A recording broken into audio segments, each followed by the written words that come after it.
All right, before you go making fun of my office, watching this GarrettG video, and I'm noticing how many times that he rotates behind his player. Like, he does this thing that I call the turbo pulse rotation that I've been doing for 2 years, and now I teach in my coaching sessions, and I'm going to show you what he does and then what the low elo mistake is. And I'm making this video because I have a lot of coaching sessions where I go and I coach people and I tell them and I see them, they don't exactly employ this exact same rotation, and I'm going to dig into the rationale as to what he's doing and how to replicate it in your situations so that it's really easy and you guys can start crushing your rank games. Let's count exactly how many times he does this particular rotation, and I'm going to show you the idea I first got this from. I don't know. I've lost full today, boys. Let's go. Anyways, though, technically 3-0 on the day, so let's see if we can extend that undefeated streak on April 1st, that's good. The ranked session for today. And right here, I just want to immediately point out this is kind of a microcosm, because what a lot of lower elo players will do in this particular situation is that when they see this, what happens is they'll slowly move into the midfield. And what GarrettG's thought process is I'm covering left side of the field, and you need to be able to have access to the wall. So being on the sideline here is really crucial. So that's why he moves into that, and that way somebody is already moving into the midfield. This is very, very common, but it's gonna come. This is gonna come alive, right? It's gonna start to make sense. Yeah, let's see. We got a brand new lobby. I actually was getting the same people. Right. So he's just making it clear. Most of the games last. And then the same thing again. Too many people, when they end up in this situation, a lot of what people like to do is in this situation, they will immediately sprint into the midfield and try to force the play, right? At some point, they may try to, and then they may recover into the position. But what GarrettG says is, okay, I am second man now. I'm going to do turbo pulse rotation, right? Right? It's always the same. When your first man is in front and you got nobody, when you got a man in front of you and you know you're the second man, always move behind him. Always, like this. Well, I guess it's not a video, right? But and now he's just playing passive because he knows he's just going to respect him. The games are so he's just playing far back, and and I mean, it's just, it's just standard stuff, right? A bit more comfortable. Now he's second again to this guy. This guy's going to do an inside rotation, cool kid. So now he's going to be second to him, and it's the same fucking movement, right? He's going again to the sideline, playing right behind his teammate. That is the general rule. I teach people this. Play behind your teammate. Play behind your teammate. Play behind your teammate, about a half field away.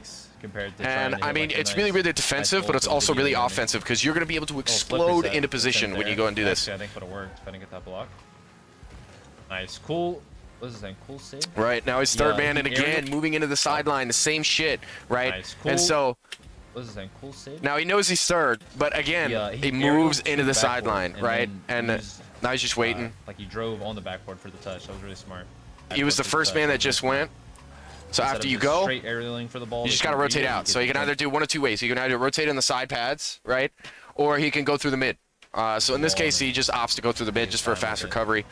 No big deal. And now he's third. Moving in the sideline again. That's kind of funny. You can tell everyone's pretty fast. You know, he's just going to try and keep possession, keep it in the corner as much as possible. They can't shoot there. Be careful with my boost. That's actually a trademark GarrettG rotation. Yeah, this is a very high-level game so after you're the first man that just went, you go and you rotate behind like this, where you see your second man. He's doing a quick swivel just to see if he's there, and then he rotates inside. I mean, I'm going to post clips right here. You're going to see the same stuff. It's the same. I'm going to put Gift Your Claim clips are probably rolling right about now.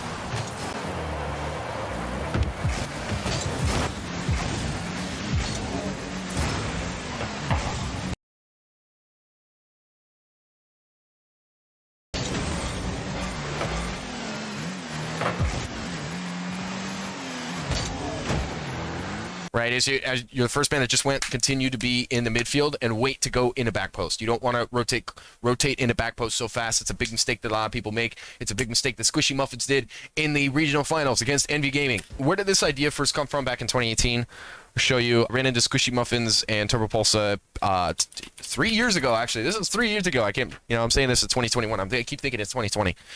It was June. Yeah, right here. Ed feet. Yep, right here. Okay, yeah. So I mean, you can see these guys. This was real stuff back then. So let's actually go all the way back. Let's watch the whole thing just so you guys get context, right? So right off the kickoff, what do you do? Turbo Pulse Up moves behind his teammate, right, as usual, and he's covering left side. He's covering the left side of the field, and he does it, right? And if you imagine like this, I'm going to draw an epic pen. What Turbo does is not only does he rotate right behind where Squishy Muffins is, just like GarrettG does, right? But also he keeps his width back, over this back post line. He doesn't cross it unless he knows he needs to move into this position, and then I'm going to go here or something like this. Or maybe the ball moves this way, and then I need to cross this way, and he goes, and then I start to do, right, the turbo pulse rotation again, which is you move second man behind your teammate. You go into the sideline. It's the same thing. It's the same thing. It's literally a recurring pattern. You could do this all day, right? So I go, he's keeping his width, right? He's covering left side of the field, right? And that's all that's happening. And then now what? Okay, well now he's second man. I'm to the right, so he needs to cover left side of the field. So what does he do? He does not go mid. He does not go mid, right? In a sec here, I'm going to show you the low yield mistake, right? But he goes to the sideline, right? And again, what does that do? It opens up space for him to be able to react to the play any way he wants, but also gives him an angle to the goal. Because now he could do one of two things. There's one of two things he can do. Now he's rushed in this position because Titanium landed on the ball, right? But realistically, if this man wasn't here, what he could do is he could either go for shot or he could look for pass. You can't do this if you're mid, because then you have to go and rotate around this way and be in this position anyway just to be able to go and pass it in the mid. So why is this important? Because it allows you to do what's called an overload. Because now, right, if this man isn't here, he could take on whoever's going to mark him, whoever's going to pressure him. If the defender tries to block Turbo Pulse a shot, Turbo Pulse will try and go for the pass. And if the defender tries to block the pass, Turbo Pulse will go for the shot. Either or, the defender's screwed.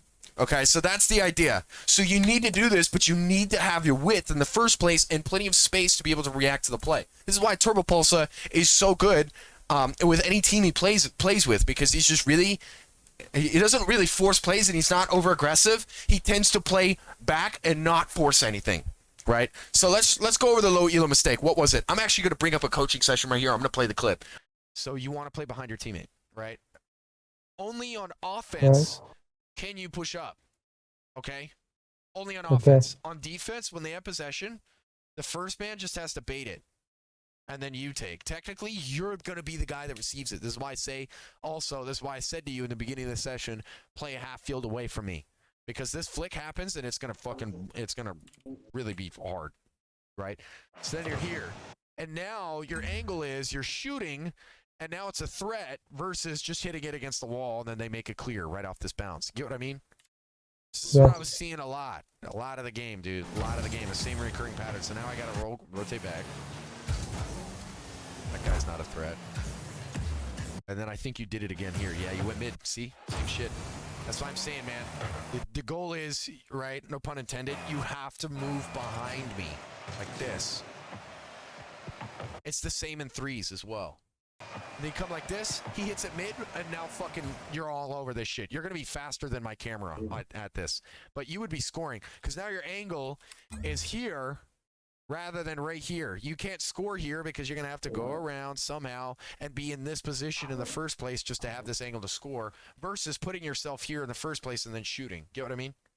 So I hope this helped. I hope it provided some clarity as to where to be and what to do in that particular position. And it's literally just a copy paste that you could do for professionals. So like and subscribe to this video so we can get this algorithm, work the algorithm so we can get this out to more people, so that way we can have more trustworthy teammates. No, I'm kidding. I love you guys.